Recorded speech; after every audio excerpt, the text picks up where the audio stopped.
Howdy, this is Sailor the Piper Man, Piper the Sailor Man, coming to you from the island of Puerto Rico. You guys have a wonderful day. It's good to be here online with my friends. This is random thoughts. What is random thoughts? Whatever enters my mind. That's what I'm gonna. I want to talk about something. You may not like it, but I enjoy it. Why? I play a lot of chess. And one time or another, I was I was in the, I guess it's master level. I played chess at uh 1900, close to master level. Used to play in the U.S. Chess Federation. I'm talking back my early college, senior high school days.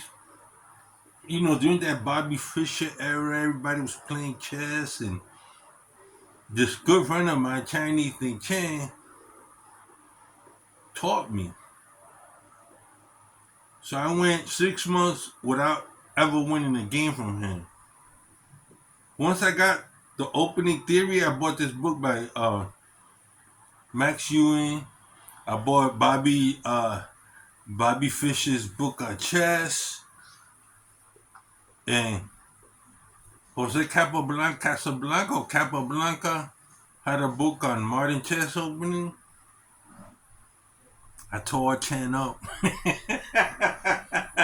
tore him up. I was very good in the end game, If I could trade pieces with you,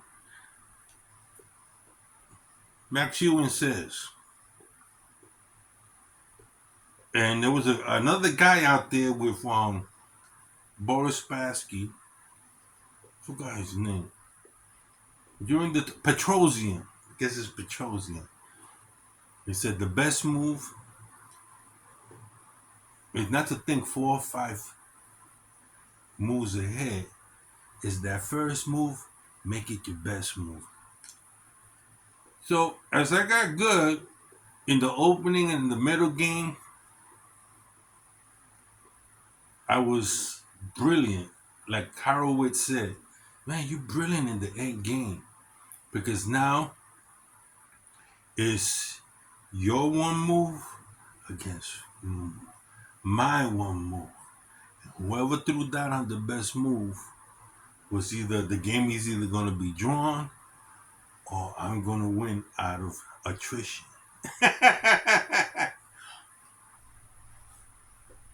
And then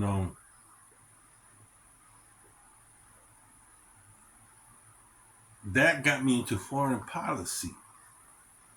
And I began seeing foreign policy a lot like chess. Life is chess, chess is life. So what I began doing, began studying foreign policy. I studied the Cold War. I studied, you know, uh, strategic war. Started reading military books. Started following corporations, their plans, their strategies. Started following capitalism.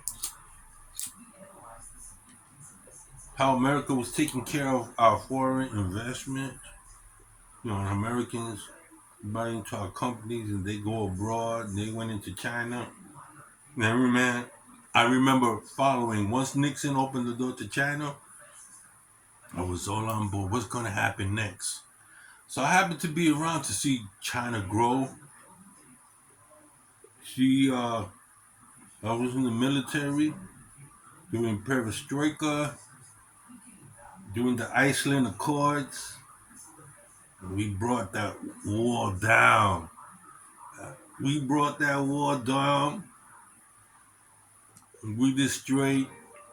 I'm sorry for Yugoslavia. I haven't been to Yugoslavia, but you shoot Yugoslavia ended. So did Czechoslovakia, Romania, and then the Poland Revolution took place. Like Wentz, I think his name was. I lived through all. It was great. So I got to see the development of the European Union. You know, everything that was going on, how the banking system, how the International Monetary Fund was being set up, the Club of Rome, all that stuff. It was on my chess table. So what I want to talk about now is how Putin has trapped on a corner like a rat that entered a cheese factory and can't get the cheese, and he's freaking surrounded. I'm not Democrat. I'm independent. But let me tell you something. This President Biden has made some awesome moves. Even though I didn't like it, he got out of Afghanistan. This other war broke out. He's doing stuff with Israel. His negotiations and people, oh, Obama. I don't think his checkmate on the rise of his vice president female, a feminist, whatever her name is, got her quiet. And here Biden with his cabinet, I have to say he's been doing a pretty good job in foreign policy. Finland just joined NATO. Turkey said gave Sweden the go ahead, said yes to them joining. Putin's military is in chaos. His leadership is in chaos. And he's like a rat trapped on a corner. Now, if you look at a map, he's pretty much surrounded. Now he's got to be worried whether these generals are going to back him up. What's going to happen?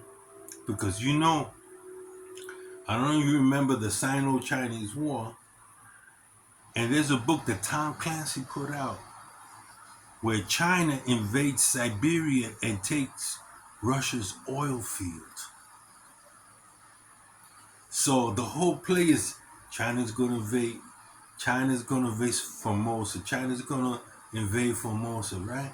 How about if 100 million screaming Chinese are sent over the border and a mobilized, mechanized military and take over Russia's oil fields? You think the Russians are thinking about that?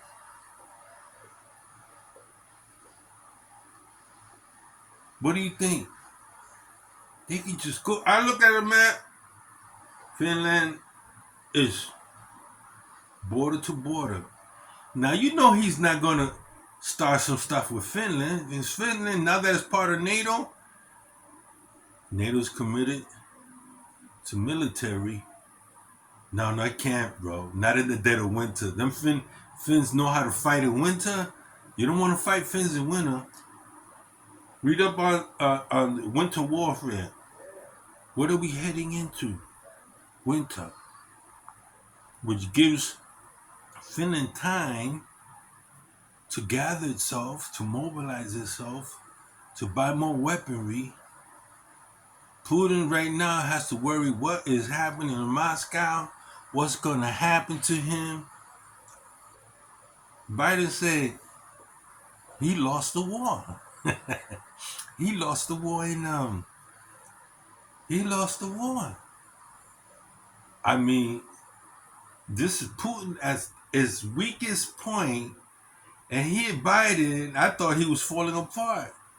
He says so much. It's like, hopefully Ukraine